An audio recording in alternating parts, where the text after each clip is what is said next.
Eh, Oke teman-teman, sudah jam 4.08. Agar tidak membuang waktu, kita mulai saja. Nanti sambil jalan, teman-teman yang eh, baru gabung agar bisa mengikuti. Zoom meeting ini saya record, jadi nanti bisa dilihat di siaran tundanya di YouTube BNN Kota Denpasar. Baik, selamat sore teman-teman dan selamat pagi untuk Mila, narasumber kita. Jadi Zoom meeting ini Selamat pagi. pagi. Jadi Zoom meeting ini dilakukan dari dua tempat yang berbeda, dari Bali dan juga Budapest, Hungaria. Narasumber kita ini adalah Mila Vesnuk. Dia adalah seorang passionate mom yang selalu bersemangat untuk mencari metode parenting yang eh, sesuai dengan passion dan kebutuhan anak. Jadi kali ini akan ada materi yang berjudul Connecting with Yours yang akan dibawakan oleh Mila. Kita langsung saja ya. Dan untuk teman-teman sambil melihat atau mendengarkan materinya, jika nanti ada pertanyaan bisa langsung chat di kolom komentar atau bisa langsung raise hand. Oke, sekarang saya share screen dulu ya.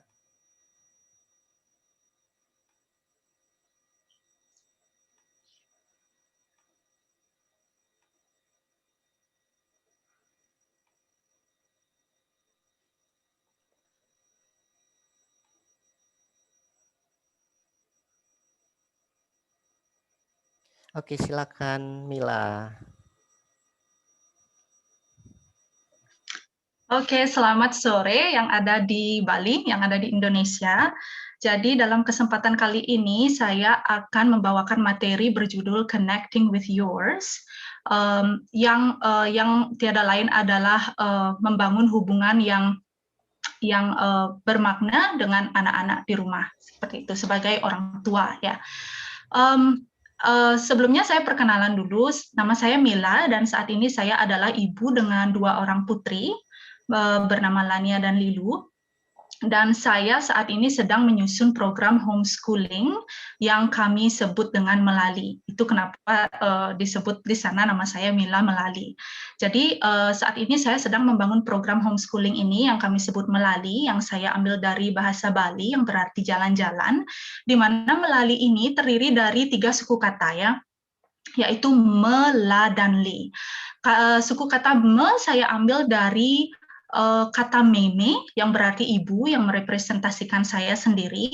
Kemudian la adalah suku kata yang saya ambil untuk nama anak pertama saya yaitu Lania, dan li adalah untuk anak kedua saya Lilu.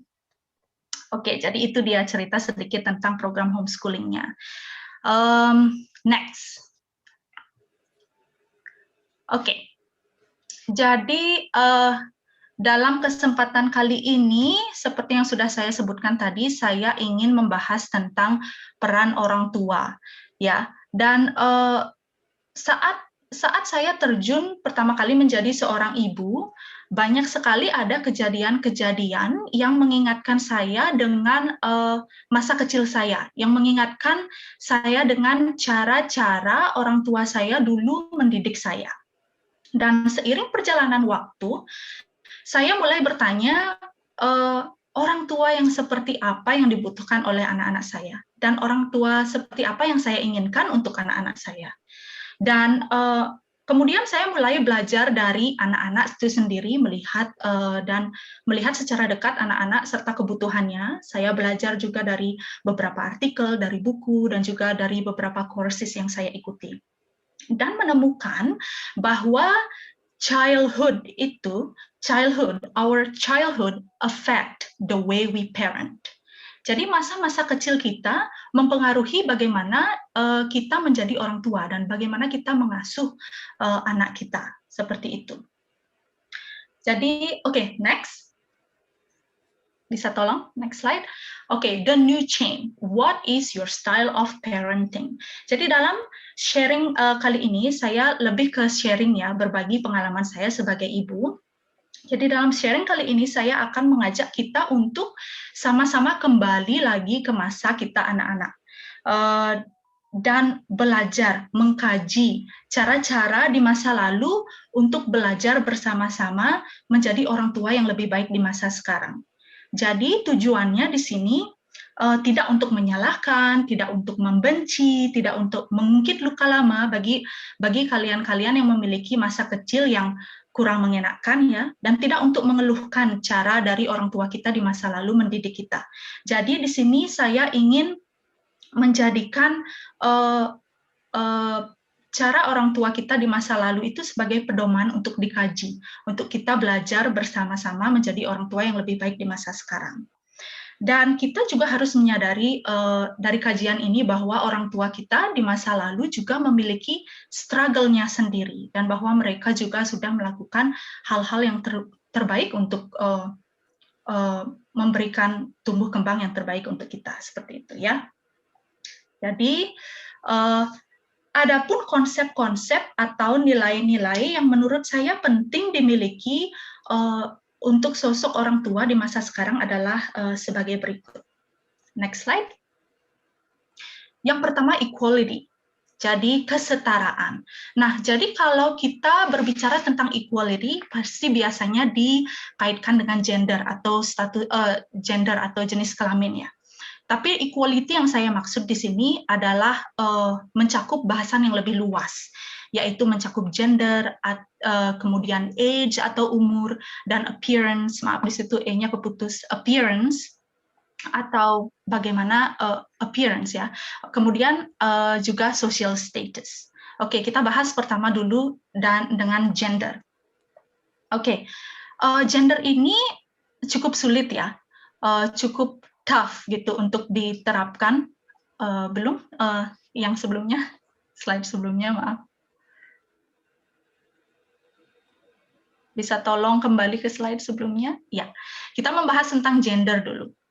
Jadi untuk gender ini saya melihat di Bali khususnya masih sulit untuk diterapkan ya. Tapi kita bisa memulai dengan melakukan hal-hal kecil.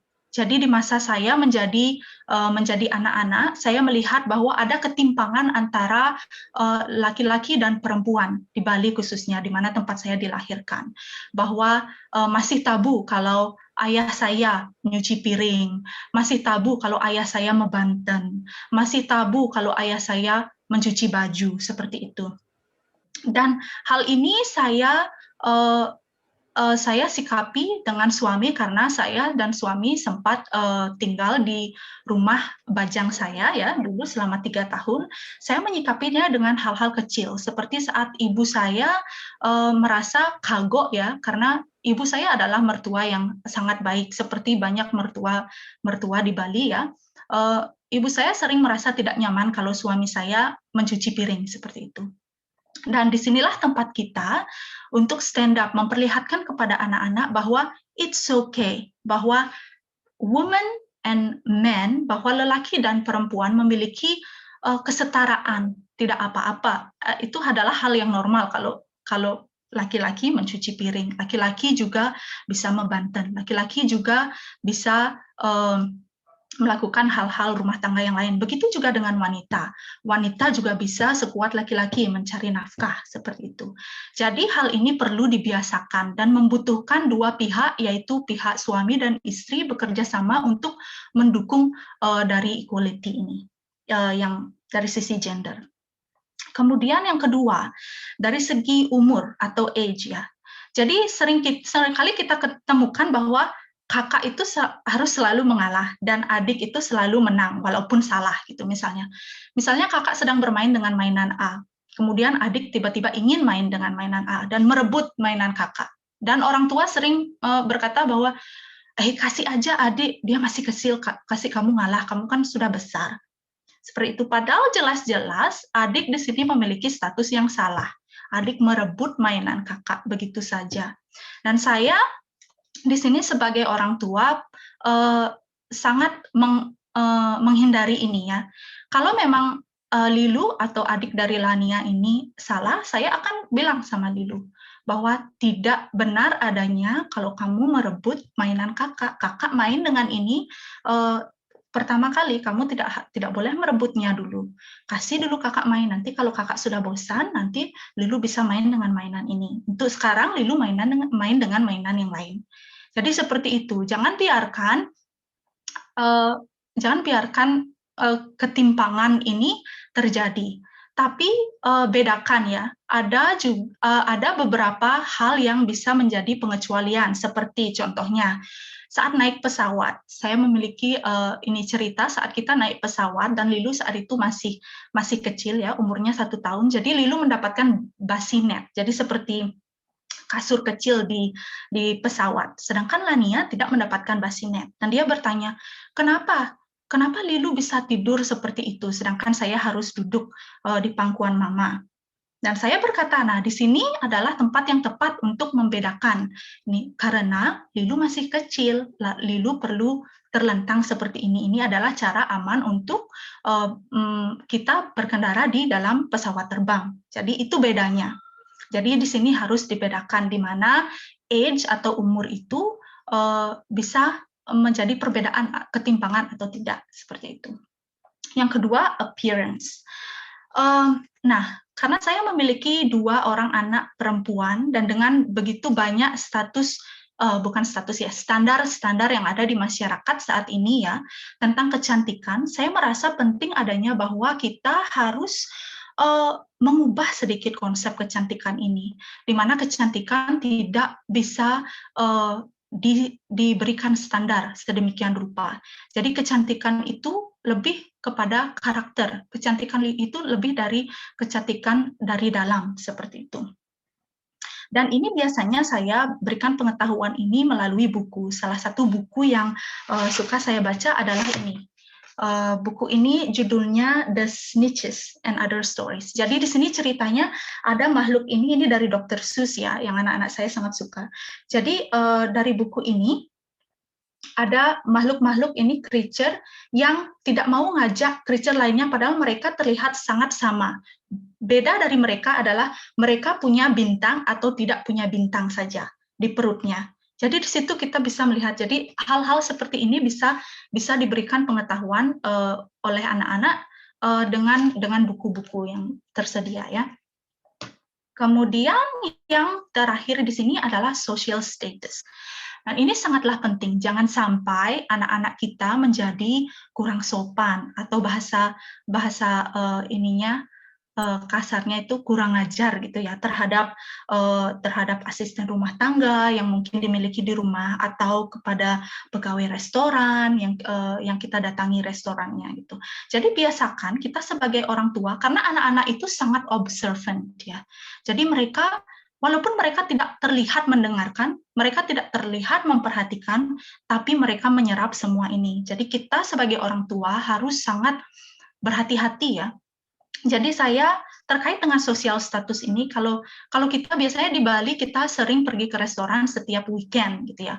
Setiap makanan itu datang di meja, saya selalu membiasakan, terima kasih ya Mbak, seperti itu. Kalau misalnya kita mau lewat, orang-orang mesti berkerumun, permisi. Kalau misalnya kita berbicara kepada orang Bali, misalnya orang yang lebih senior gitu, kita bisa semangnya Bu. Ini harus dibiasakan. Dan kita sebagai orang tua harus memulai ini, karena anak-anak melihat kita sebagai role model. So there is no other way. Kita harus memulainya dari awal, untuk membuat anak kita melakukan hal yang sama. Seperti itu. Oke, next slide. Yang kedua, nilai yang kedua adalah honesty atau kejujuran. Nah, seringkali di masa kecil saya, yang saya yakin juga dialami oleh orang-orang di zaman saya ya, bahwa guru dan juga orang tua dilihat sebagai makhluk yang paling tahu. Seperti itu. Dan sumber dari segala pengetahuan. Dan mereka adalah paling tahu. Dan kita harus mendengarkan mereka. Seperti itu. Dan muncullah frase nak mula gitu. Saat orang tua tidak tahu, mereka berkata, nah nak mula gitu. Nah, menurut saya ini sudah out of date sekali ya, sudah kuno sekali dan harus diubah. Dan nah, di sini saya akan memperlihatkan folder. Di sini folder ini berisi tentang pertanyaan anak-anak saya. Dimulai dari di sini saya tulis namanya, kemudian pertanyaannya, dan kemudian ada tanggal kapan pertanyaan itu diajukan oleh anak-anak. Dan saya ini biasanya tempel ya di rumah, dan kalau mereka bertanya dan pertanyaannya unik, saya suka tulis. Dan di sini salah satu pertanyaannya, Lania bertanya pada Januari tanggal 18 2021. Dia bertanya, plants are living thing. Why don't they poo? Pertanyaan seperti ini anak-anak itu sangatlah kritis. Jadi pertanyaan-pertanyaan seperti ini sudah tidak bisa lagi dijawab dengan jawaban nak mula gitu. Jadi harus ada penjelasan. Dan kita sebagai orang tua harus bersikap jujur terhadap ini. Kalau kita tidak tahu, katakan tidak tahu. Kalau kita tahu, jawab dengan baik. Kalau kita tidak tahu, itu bukan berarti kita orang tua yang kurang baik. Itu berarti kita orang tua yang jujur. Dan ketidaktahuan ini akan memberikan kita kesempatan untuk kita dan anak-anak belajar bersama untuk hal-hal yang baru seperti itu.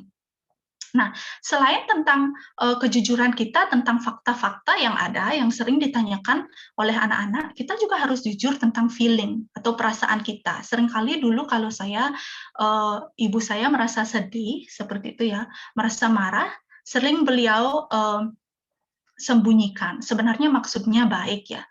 Tapi saya sebagai anak, saya masih ingat bahwa saya merasakan saat ibu saya merasa sedih. Saya merasakan saat ibu saya merasa marah. Dan rasa ini, feeling ini harus diregulasi. Kita harus mengerti tentang feeling ini. Dan anak-anak yang masih usia dini biasanya tidak tahu ya bagaimana meregulasi feeling. Itu kenapa sering mereka terjadi tantrum dan sebagainya. Dan kita sebagai orang tua berperan untuk meluruskan ini. Jadi seringkali kalau saya merasa sedih, saya sering menangis di depan anak-anak. Mama sedih, ini namanya sedih. Jadi kita harus memberikan mereka pengertian. Oh, ini sedih, ini senang, ini marah. Dan apa yang harus dilakukan saat rasa itu muncul. Itu jangan sampai rasa ini menyakiti diri sendiri, menyakiti orang lain, atau merusak benda-benda di sekitar. Jadi bagaimana kita meregulasi feeling dan bagaimana kita menunjukkan ini kepada anak-anak ya, satu-satunya jalan adalah dengan modeling, terutama untuk anak-anak di usia dini. Oke, itu dia tentang honesty. Dan next slide. Selanjutnya. Oke, yang ketiga ini tentang good listener. Kita sebaiknya menjadi orang tua yang mendengar lebih daripada berbicara lebih. Seperti itu. Contohnya kalau anak-anak itu sedang menangis ya, misalnya mereka menangis, balonnya lepas gitu misalnya, menangis. Sudah, masa gitu aja kamu nangis, kan sudah besar, jangan gitu aja nangis, sudah diam-diam, jangan nangis. Nah, hal-hal yang seperti ini, menurut saya hal-hal yang seperti ini harus diluruskan ya, bahwa feeling itu ada, bahwa anak-anak harus tahu saat mereka merasa sedih, mereka harus tahu bagaimana caranya menyalurkan kesedihan itu. Seperti itu. Jadi dan kita juga harus memvalidasi, mendengarkan anak, kemudian divalidasi perasaannya. Oh, balonnya hilang ya. Aduh, kamu sedih. You're really sad right now. It's okay. Dan kemudian ada kita bertugas untuk ada di sana untuk menjadi tempat yang aman bagi anak-anak untuk menuangkan emosi ini. Contohnya saat balonnya itu hilang, seperti yang saya bilang tadi, do you need hug? Perlu hug tidak? Kalau dia bilang perlu, kita bisa kasih hug atau pelukan. Atau kalau dia merasa sangat marah, dia tidak memerlukan pelukan, berikan dia space. Seperti itu. Oke, jadi saat kita menjadi pendengar yang baik, anak-anak ini cenderung merasa flow ya, maksudnya cenderung merasa terbuka untuk menanyakan apapun karena kita mendengarkan. Contohnya Lania ini sekarang anak saya yang pertama sekarang sudah mulai bertanya-tanya tentang badannya gitu ya. Kenapa mama punya dada yang lebih besar dari papa? Seperti itu. Kenapa ini apa mama? Dan dia mulai menanyakan private part seperti vagina atau penis gitu. Dan saya benar-benar menampung ini saat dia bertanya tentang Mama, what is vagina? Vagina is ini private part yang kamu punya. Ini sangatlah private, dan berikan mereka pengetahuan tentang ini ya. Dan saya berusaha, ini sulit sekali ya bagi saya karena saya tumbuh di lingkungan yang menyebut bagian tubuh privat seperti vagina dan penis ini sebagai hal yang tabu. Tapi saya di sini belajar bersama anak-anak. Dan seiring berjalannya waktu, saat anak-anak tumbuh besar nanti, hal seperti ini tidak bisa kita menutup mata atau menutup telinga, karena hal seperti ini nyata adanya. This is the reality, sesuatu yang mereka harus hadapi nanti di kemudian hari. Jangan sampai karena kita terlanjur menutup mata, anak-anak ini terjerumus dengan hal-hal yang seharusnya mereka tidak perlu terjerumus kalau mereka berterus terang, seperti itu. Dan kita sebagai orang tua memiliki kewajiban untuk menjadi pendengar yang baik. Ya, next. Selanjutnya, brave atau berani. Nah, di kalangan dulu saya tinggal di situasi di mana wanita itu biasanya ya, wanita itu dianggap harus diam. Jadi diam itu adalah emas, seperti itu ya. Tapi menurut saya saat ini orang tua itu harus memberikan sisi berani untuk anak-anak. Berani di sini saya bukan berarti lancang ya. Berani di sini berarti anak-anak itu harus mampu menyuarakan hal-hal yang mereka anggap penting, hal-hal yang mereka anggap benar, seperti itu. Jadi dulu saya tinggal di situasi di mana wanita itu harus diam. Dan bahkan di peparuman keluarga, biasanya wanita itu bahkan tidak diajak. Yang peparuman itu hanya laki-laki. Dan ini karena saya terbiasa dengan hal seperti ini, hal ini tertanam ya dalam diri saya, bahkan sampai sekarang. Jadi, saya terbiasa dengan hal seperti ini sampai saya di sekolah, sampai kemudian kuliah, dan sampai bekerja. Saya terbiasa, dan kalau saya diharuskan untuk berbicara, saya grogi sekali gitu. Dan saya tidak terbiasa untuk speak up, walaupun saya memiliki suara-suara yang sebenarnya ingin saya suarakan, yang menurut saya penting untuk disuarakan, yang menurut saya akan membantu orang jika disuarakan. Tapi saya tidak melakukan itu karena ini terjadi di masa kecil saya, dan kita tidak ingin itu terjadi oleh anak-anak ya. Dan kita harus menanamkan bahwa it's okay to talk about what you think it's important gitu, as long as itu tidak lancang, as long as tidak menyakiti rasa orang lain, seperti itu. Oke, next. Selanjutnya. Nah, avoid parent pleaser. Seringkali kita menyatakan sesuatu yang it's all about ourselves. Let's stop making it all about us. Jadi contohnya, Mama pasti bangga sekali loh kalau kamu dapat juara kelas, misalnya seperti itu. Di sini saya buat Mama itu besar karena ini semua tentang Mama dan tidak tentang si anak, gitu. Dan ini bisa memberikan penanaman di dalam pikiran anak bahwa kita hanya mencintai mereka jika kita mengikuti jika mereka mengikuti cara kita, jika mereka mengikuti apa yang kita katakan. Dan ini tidak benar adanya, bahwa kita orang tua harus mencintai anak seperti siapa mereka, tuh, as they are as a whole, gitu. Jangan sampai anak-anak itu berpikir bahwa, aduh kalau aku nggak ngelakuin ini, Mama pasti nggak sayang lagi sama aku. Seperti itu contohnya. Jadi ini harus dihindari. Jadi instead of bilang, Mama akan sangat bangga kalau kamu juara kelas, bilang,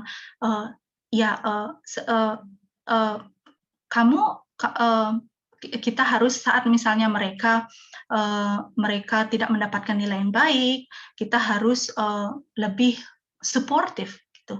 Kamu sudah berusaha dengan baik, nanti dicoba lagi, tidak apa-apa, seperti itu misalnya ya. Oke, next. Genuine compliment. Oke.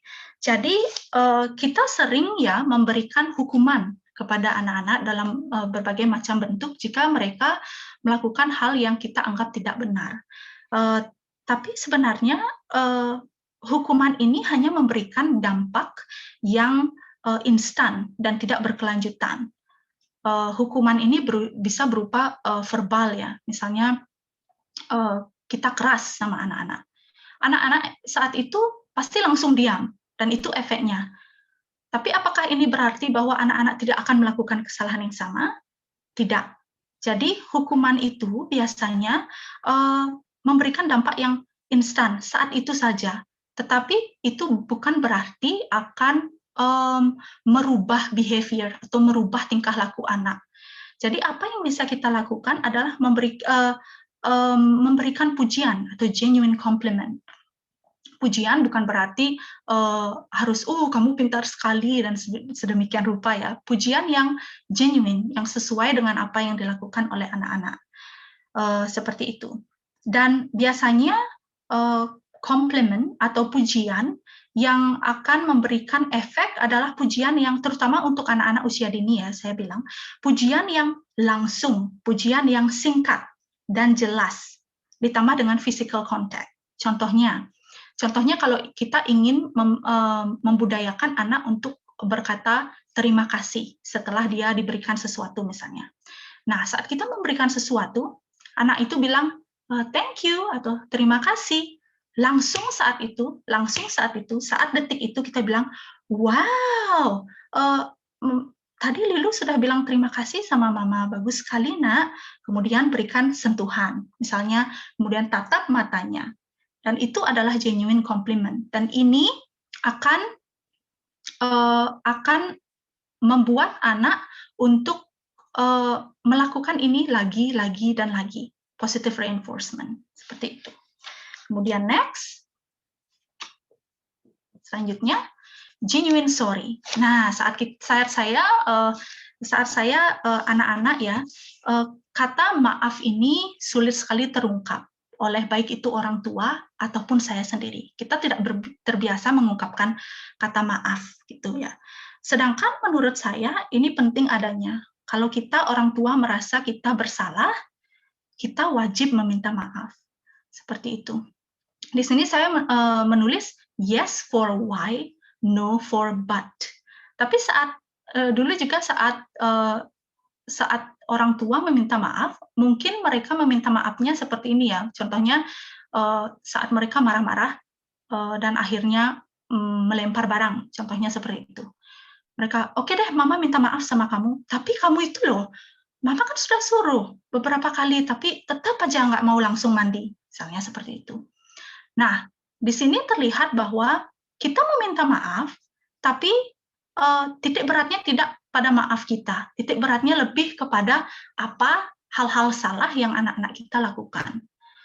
Jadi ini bukan tipikal maaf yang saya maksudkan. Genuine sorry maksudnya bahwa saat kita merasa bersalah, kita benar-benar meminta maaf. Contohnya seperti kondisi yang tadi sudah saya sebutkan ya. Maaf nak, tadi mama teriak-teriak. Tidak seharusnya mama teriak-teriak. Seperti itu, teriak-teriak seperti itu tidak benar adanya. Cukup di situ. Jadi jelaskan kenapa Anda teriak-teriak. Boleh ditambahkan misalnya, ya mama lelah, jadi mama tadi keceplosan dan mama teriak-teriak, mama minta maaf. That's it. Jadi itu dia, genuine sorry. Yes, why? Ajukan kenapa kamu sampai marah-marah. Dan ajukan juga bahwa kita tidak akan marah-marah lagi. Kita akan mencoba lebih baik untuk marah-marah lagi. Dan benar-benar lakukan itu. Seperti itu. Oke. Itu dia tentang sorry. Dan next. Nah, sekarang terkait dengan apa yang sudah saya sebutkan tadi, what kind of parent do you want to be? Jadi kalau dikaitkan dengan masa depan anak dan juga penyalahgunaan narkoba ya, saya ingin menjadi orang tua yang trustworthy. Artinya orang tua yang dipercaya oleh anak-anak. Orang tua yang bisa menjadi tempat anak mengeluhkan apapun yang dia alami. Orang tua yang bisa dihadiri, didatangi saat anak-anak melakukan hal yang mereka anggap terburuk sekalipun.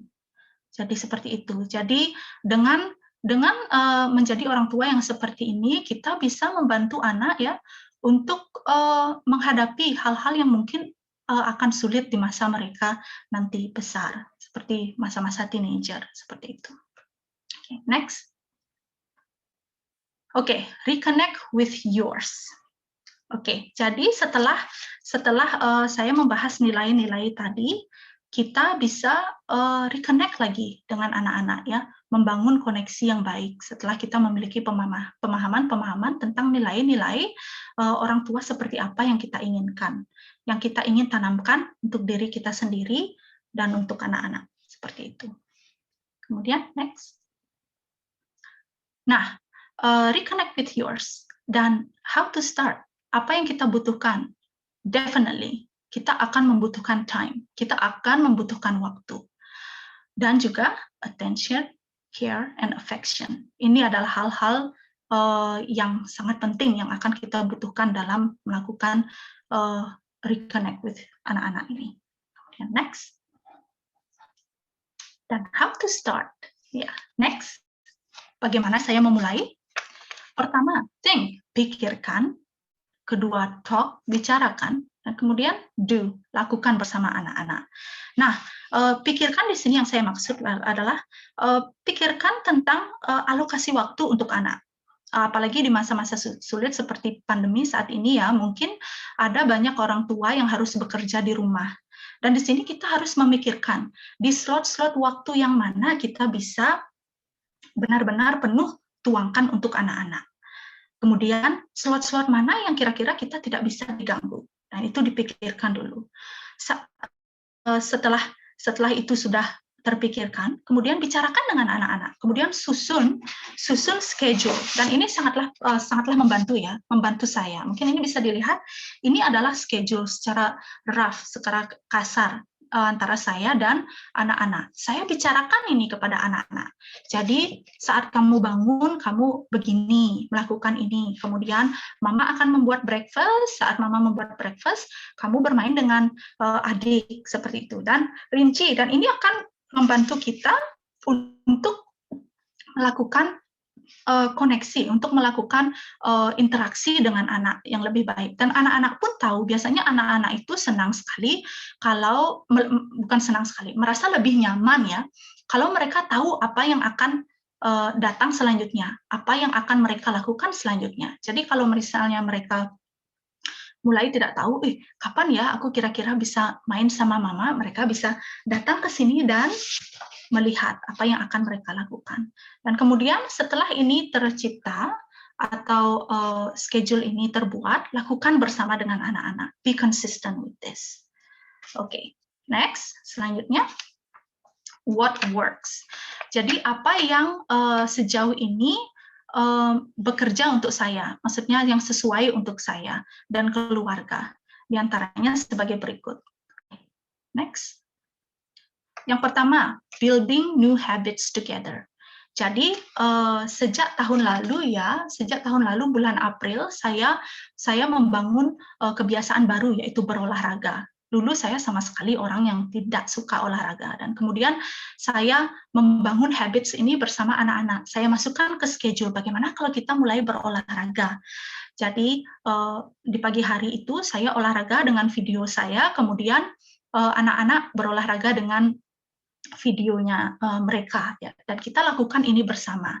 Dan sampai sekarang, dari April sampai sekarang kita masih melakukannya, jadi sudah hampir 1 tahun sebenarnya. Jadi ini bisa dilakukan, habits, membangun kebiasaan kecil bersama untuk membangun koneksi bersama dengan anak-anak. Kemudian selanjutnya, reading together. Nah, ini sangat disukai oleh anak-anak. Biasanya saya lakukan saat snack time ya. Saat snack time, saat saya sudah selesai bersih-bersih, saya ajak anak-anak untuk membaca bersama. Dan seperti yang sudah kita ketahui bersama bahwa membaca memberikan banyak sekali manfaat untuk anak-anak. Ini bisa juga membuka wacana untuk kita dan anak-anak untuk lebih terbuka, untuk membuka wawasan juga bagi kita dan anak-anak. Jadi ini sangat baik, sejauh ini bekerja sangat baik untuk saya dan anak-anak. Kemudian, next. eating healthy together. Simple and clear explanation about healthy food. Nah, saya juga berusaha untuk menyiapkan makanan-makanan yang sehat untuk anak-anak dan memberikan penjelasan tentang penjelasan yang singkat ya, yang singkat, padat dan jelas dan sesuai dengan umur mereka. Contohnya, saat kita makan wortel, kita bilang, oh ini wortel. Kalau kamu makan wortel, ini membantu mata tumbuh lebih baik, seperti itu misalnya. Dan kenapa? Karena ini mengandung vitamin A, namanya vitamin A, seperti itu. Dan saat makan bersama, saya juga berusaha untuk memberikan makanan yang mostly similar, yaitu makanan yang mirip dengan makanan kita, makanan yang mungkin hampir sama atau sama dengan makanan kita. Jadi anak-anak itu tahu bahwa tidak hanya dia yang harus makan sayur, tidak hanya dia yang harus makan buah, tapi semua orang makan buah, dan ini adalah baik untuk kita semua. Seperti itu, ini akan membuat anak-anak untuk lebih ingin memakan sayur, karena orang tuanya juga makan sayur dan buah, seperti itu. Next. Selanjutnya, cooking together. Nah, ini juga sangat fun untuk dilakukan ya. Jadi kalau kita ada waktu untuk memasak setelah bekerja, misalnya seperti itu, baik adanya jika kita memasak bersama, berikan anak-anak waktu untuk memotong, gilas, atau apapun itu ya, hal-hal kecil, dan anak-anak sangat menikmati proses ini. Sejauh ini saya selalu mengajak anak-anak untuk memasak bersama. Dan ini juga memberikan anak-anak kesempatan untuk mencoba makanan yang sebelumnya belum pernah mereka coba. Jadi Lania itu pertama kali makan jamur ya. Awalnya dia, ya bagi anak-anak jamur itu kan yucky ya, sedikit menjijikkan karena warnanya, karena teksturnya. Tapi waktu itu saya ingat umur Lania itu waktu itu 3,5 tahun. Dan dia saya ajak memotong jamur ini. Lania, kamu mau motong jamur nggak? Gitu. Dia mau motong. Akhirnya menggoreng, saya ajak menggoreng, menumis jamur itu ya. Dan kemudian dari situlah pertama kali dia mencoba akhirnya jamur itu, karena dia terlibat langsung dalam proses pembuatan jamur itu. Jadi they're curious, they get into it. Jadi ini cooking bersama anak-anak ini menurut saya penting adanya, dan untuk memberikan, selain juga memberikan koneksi terhadap kita dan juga anak-anak di rumah. Next. Gardening together. Nah, ini juga sangat dinikmati oleh anak-anak ya. Saat saya di Bali dan juga di sini ya di Budapest, saya selalu kalau di sore hari saat saya harus menyapu halaman, anak-anak selalu saya ajak, walaupun mereka hanya berkeliling di sekeliling saya, bermain air, dan ini adalah kesempatan bagi saya untuk mengajak anak-anak dekat dengan alam, untuk mengajak anak-anak, memberikan anak-anak pengetahuan tentang bahwa makanan mereka tidak datang begitu saja di atas piring. Makanan mereka itu datang dari kebun. Makanan mereka itu datang melalui proses. Dan ini bisa, selain memberikan koneksi kita dengan anak-anak ya yang baik, ini juga bisa memberikan pengetahuan tentang gratefulness, tentang bagaimana kita bersyukur tentang apa yang kita miliki. Karena maksudnya makanan yang kita miliki di atas meja, karena makanan ini tidak datang begitu saja, it's a hard work. Jadi seperti itu.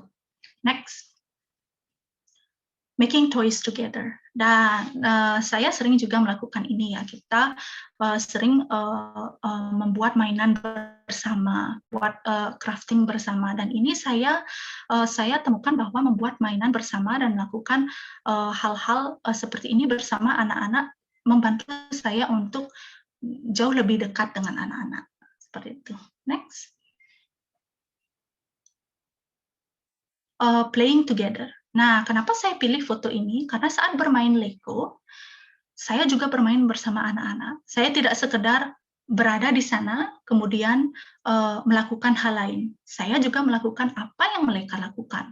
Jadi, alokasikan waktu ya, setiap hari untuk bermain bersama anak-anak dengan cara mereka menikmati cara mereka bermain, kemudian bercengkrama bersama mereka saat mereka bermain, dan ini memberikan efek yang sangat besar bagi saya dan juga anak-anak dan juga hubungan kami sebagai anak dan orang tua. Kemudian next, adventure together. disconnect to gadget, reconnect with kids. Jadi ini adalah foto yang diambil oleh mertua laki-laki saya saat kami bertandang ke Raja Ampat di tahun 2018 April kalau tidak salah ya. Dan saat kita melakukan outing bersama seperti ini, saya dan suami berusaha untuk tidak megang HP seperti itu. Kami benar-benar melakukan eksplorasi bersama, benar-benar memberikan pengetahuan kepada anak tentang nature, tentang dunia luar, tentang pentingnya nature itu untuk kita, dan juga membangun koneksi antara kita sebagai orang tua dan anak-anak seperti itu. Next. Nah, what's important? Apa yang penting saat kita menjadi orang tua? Yang pertama, prioritize your physical and mental health. Jadi ini sangatlah penting ya. Jadi menjadi orang tua itu adalah hal yang sangat melelahkan menurut saya ya, secara fisik. Kita harus berlari, kita harus menyiapkan ini, menyiapkan itu. Belum lagi dengan situasi seperti sekarang ya, kita harus benar-benar memiliki mental dan juga fisik yang sehat untuk bisa merawat anak-anak. Jadi utamakan ini. Jadi ini saya lakukan dengan cara pertama seperti yang sudah saya sebutkan sebelumnya, saya mulai berolahraga sekarang. Ya, kemudian yang kedua saya mulai makan makanan sehat. Dulu sebelum menjadi orang tua saya sama sekali bukan tipikal orang yang makan makanan yang sehat. Cuman sekarang saya sudah mulai melakukan itu. Jadi benar-benar prioritaskan kesehatan badan, kesehatan fisik. Karena untuk menjadi orang tua yang baik, kita perlu kesehatan fisik yang baik, seperti itu. Kemudian mental health, ini benar-benar penting juga. Karena mental kita dan mood kita ya, dalam keseharian sangat mempengaruhi mood anak-anak juga. Saat kita sedih, anak-anak bisa merasakannya. Saat kita marah, anak-anak bisa merasakannya. Bukan berarti kita tidak boleh sedih atau tidak boleh marah, tapi kita harus menjaga mental health kita. Berikan waktu untuk diri sendiri untuk melakukan hal-hal yang kita senangi gitu. Tidak harus hal-hal yang besar. Seperti contohnya saya saat ini berada di sini menjaga anak-anak, let's say sendiri gitu ya, melakukan segala sesuatu sendiri, dan saya terkadang merasa terhimpit gitu ya, sangat sempit. Saya susah rasanya saya menjadi diri sendiri seperti itu. Dan hal ini saya lakukan untuk memberikan mental yang baik untuk diri saya sendiri. Saya sering melakukan hal-hal kecil seperti contohnya membeli bunga. Kalau misalnya karena saya sangat suka bunga, saya membeli bunga, membuat saya merasa lebih baik. Saya bercocok tanam, membuat saya merasa lebih baik. Terkadang saya bahkan tidur di sofa karena saya merasa anak-anak itu sangat dekat dengan saya 24 jam setiap hari. Saya merasa kadang-kadang it's too much. When it gets too much, find something that you can do by yourself, alone gitu. Kadang-kadang saya tidur malamnya di sofa, dan keesokan harinya saya merasa lebih baik karena saya mendapatkan waktu untuk sendiri itu. Seperti itu. Lakukan hal-hal kecil yang bisa memberikan perubahan besar. Seperti itu. Kemudian share the loads with your loved ones. Jadi saat segala sesuatu itu terasa sulit ya, share. Bisa dengan partner, biasanya saya share dengan suami ya, tentang kesulitan-kesulitan yang saya rasakan. Bisa dengan orang tua, bisa dengan teman yang dipercaya, bisa dengan suami, dan ini penting adanya kalau memang segala sesuatu itu sudah terasa sangat penuh dan perlu dituangkan. Kemudian ask for help. Nah, saat segala sesuatu tidak bisa lagi kita tangani sendiri, jangan ragu-ragu untuk minta tolong, ask for help, dan ini sangat penting ya. Kita harus menjadi orang tua yang kuat. Tapi menjadi orang tua yang kuat tidak berarti kita tidak membutuhkan bantuan. Membutuhkan asking for help itu adalah salah satu jalan untuk menjadi kuat kalau memang itu dibutuhkan. So, ask for help if you need it. Okay, next. Oke, jadi saya mengambil ini ya, quote ini yang saya rasa sangat sangat baik ya, bahwa we need to be the person we want our children to become. Jadi sebelum kita mengharapkan sesuatu, sebelum kita mengharapkan anak kita untuk menjadi sesuatu, kita harus menjadi sesuatu itu. Jadi kita harus menjadi model dari apa yang anak-anak kita harapkan, gitu. Apa yang kita harapkan untuk anak-anak kita, seperti itu. Oke, itu dia tadi akhir dari presentasi saya. Terima kasih untuk yang sudah join. Terima kasih juga untuk Wiryawan, untuk Wawan yang sudah mengajak saya ikut serta dalam acara kali ini, dan juga BNN yang sudah mengadakan acara ini. Terima kasih.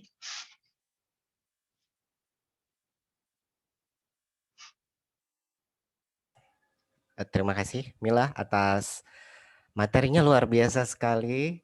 Sudah menyempatkan membuat sharing materi ini untuk para parents, kawan-kawan. Mungkin ada pertanyaan yang ingin disampaikan, bisa raise hand atau di kolom chat, atau mau sharing hal-hal tertentu mungkin yang dirasakan ketika parenting di masa pandemi ini. Disilakan.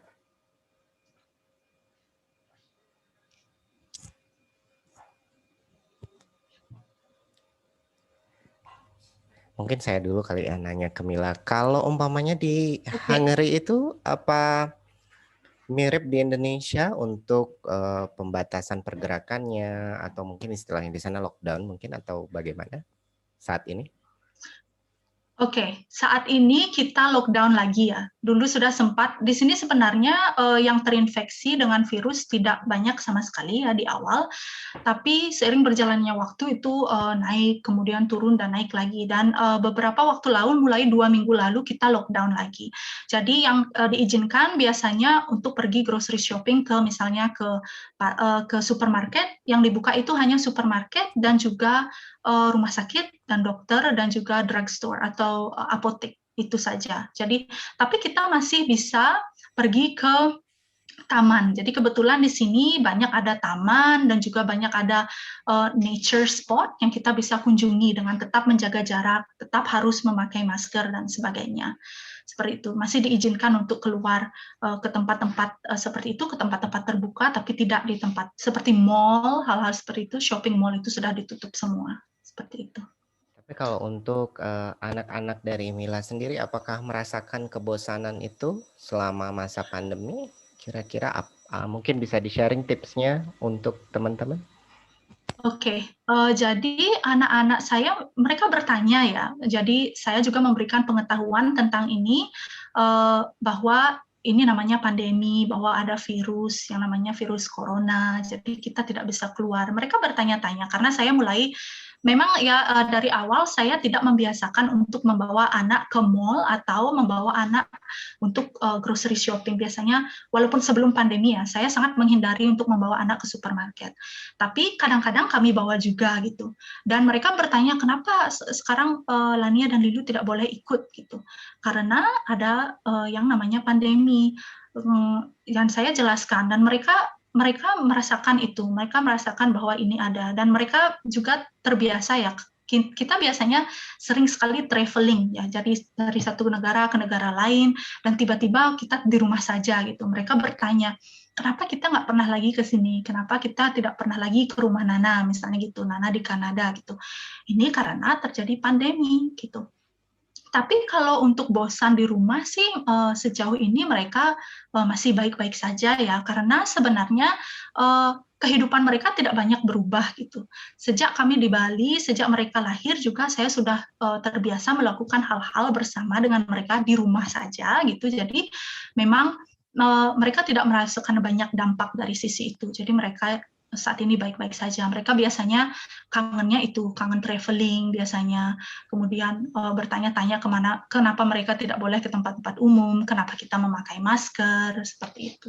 Seperti itu saja sih. Ya. Nah, kalau di sini itu tadi kebetulan disebut tentang pemakaian masker ya, Mila. Kalau di sini biasanya orang tua kadang-kadang ini, anak saya tidak mau pakai masker, katanya sesak. Oh, anak saya nggak bisa pakai masker, selalu dicopot. Nah, gimana itu ngasih pengertian ke anak-anak tentang memakai masker? Oke, jadi anak-anak itu harus tahu dulu ya. Biasanya Lania ini, biasanya kalau Lilu, kalau misalnya anak-anaknya masih sangat sangat muda, ya 3 tahun ya, dia kan pasti tidak akan mengerti. Tapi kalau sudah kakaknya, biasanya yang diberikan pendidikan, biasanya adiknya ngikut gitu. Jadi Lania itu biasanya saya berikan pendidikan tentang ini loh. Kamu tahu nggak kenapa kita harus pakai masker? Kenapa, Mama? Karena virus itu kita tidak tahu, kita tidak bisa lihat virusnya. Virusnya itu tidak kasat mata, sangat kecil. Sekecil apa, Mama? Misalnya sekecil jari? Enggak, sangat kecil. Kita tidak bisa melihat dengan mata. Kita bisa melihatnya dengan mikroskop, namanya mikroskop. Itu sangat-sangat kecil, tidak terlihat. Jadi ini bisa tertular dari air liur, dari nafas kita. Saat kita bernafas, kita itu menghembuskan hawa dari hidung, dan itu bisa menularkan kepada orang lain. Karena virus ini tidak terlihat, kadang-kadang kita tidak tahu kalau kita memilikinya apa tidak. Mereka tidak terlihat. Jadi untuk menjaga diri sendiri dan juga menjaga orang lain di sekitar kita, kita tidak mau menularkan virus ini kepada orang lain kalau seandainya kita punya virusnya. Dan kita juga tidak ingin menangkap virus itu dari orang lain. Itu kenapa kita harus pakai masker. Jadi masker ini memang tidak nyaman. Ya kan nggak nyaman ya pakai masker, Mama juga nggak suka. Tapi ini penting adanya. Penting untuk kita menjaga diri kita sendiri supaya kita tidak sakit. Lania kan tidak mau sakit. Mama juga tidak mau sakit.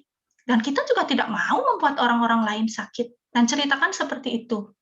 Dan saat kita keluar itu ya, karena di luar kita memang harus memakai masker, dia pasti langsung panik, Mama, masker Lania mana, masker Lania mana, gitu. Jadi dia akan pakai. Nah, karena kakaknya pakai, Lilu juga pakai. Dan nah, untuk anak-anak yang di bawah umur ya, saya sering gunakan trik ya. Saya beli masker yang seperti ini dan kita terlihat seperti ninja gitu. Karena mereka suka ninja, biasanya saya kaitkan dengan itu. Let's go be ninja. Who's ready to be ninja? Mereka, yeah, I'm gonna be ninja. Dan jadikan sesuatu yang fun gitu. Jangan dijadikan sesuatu yang harus mereka lakukan, sedangkan mereka tidak tahu kenapa harus pakai masker, bingung gitu. Jadikan ini sesuatu yang fun, berikan pendidikan di balik aksi memakai masker itu sendiri, sesuai dengan umur mereka tentunya. Oke, baik. Seperti Ini itu. ada pertanyaan Mila dari Pande Darmayasa. Jadi bisa diberikan sedikit tips untuk anak selama pandemi biar lebih bijaksana menggunakan HP karena selama pandemi sering ada kegiatan di rumah saja, baik itu belajar di rumah, jadi tidak bisa keluar seperti biasanya. Kira-kira bagaimana untuk memberikan pengertian kepada anak-anak agar tidak terus-terusan di depan HP? Oke, dan ini harus ada aturan ya yang dibentuk. Bentuklah aturan bahwa kapan bisa menggunakan gadget dan kapan tidak bisa menggunakan gadget. Dan saat kita ada waktu untuk ada aturan waktu tidak menggunakan gadget, kita sebagai orang tua juga harus melakukan itu. Jangan hanya biarkan aturan ini berlaku untuk anak-anak, because that wouldn't work. Jadi aturan ini berlaku untuk orang tua dan juga untuk anak. Dan saat kita semua tidak melakukan hal yang terkait dengan gadget, lakukan hal-hal lain bersama. Hal-hal yang simple, seperti yang sudah saya sebutkan. Misalnya makan bersama, membaca buku bersama. Membaca buku ini bisa membunuh waktu dengan cepat ya. Membaca buku bersama. Anak-anak ini suka. Kalau kita sudah membacakan buku untuk mereka, mereka sangat suka. Kemudian seperti hal-hal yang sudah saya sebutkan tadi. Asal kita konsisten, berikan dia seperti yang sudah saya sebutkan tadi di sini ya. Saya membuat schedule untuk anak-anak. Jadi kapan mereka di sini ada. Nah, make lunch break watching TV. Saya punya juga watching TV. Tapi mereka tahu waktunya kapan watching TV. Jadi setelah saya selesai memasak makan siang, mereka pasti tanya, Mama, is it watching time? Yes, it's watching time. You go watch. Tapi kita set timer. Timer juga penting. Anak-anak biasanya jangan direbut gitu ya. Misalnya mereka sedang bermain asik ya. Bermain asik, kemudian kita, oke, sudah. Itu waktunya kamu nih dari tadi main aja, rebut iPad-nya. Nah, pasti akan menangis. Karena kita tidak memberikan aba-aba sebelumnya. Berikan pengertian kepada mereka, ini loh waktu-waktu yang kamu boleh main komputer. Itu. Jadi berikan secara tegas ini waktunya dan set timer. Dari awal, oke, sekarang dimulai ya 30 menit set timer. Kalau sudah berbunyi, stop.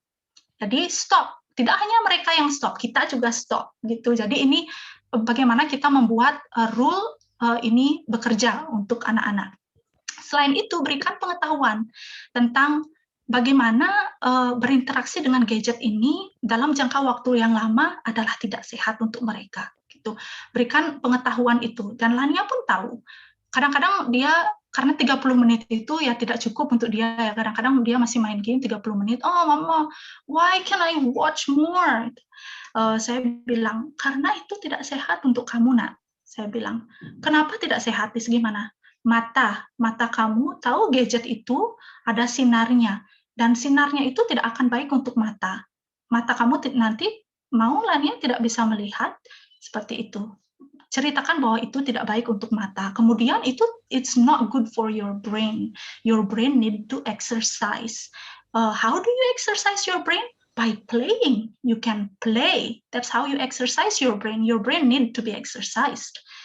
Brain itu tidak suka kalau hanya nonton saja. Kamu memang suka, tapi brain kamu tidak suka itu, dan kita tidak mau membuat brain kita tidak sehat. Seperti itu. Berikan dia pengertian-pengertian tentang fakta-fakta ya, fakta-fakta yang sudah kita simplify, yang sudah kita sederhanakan.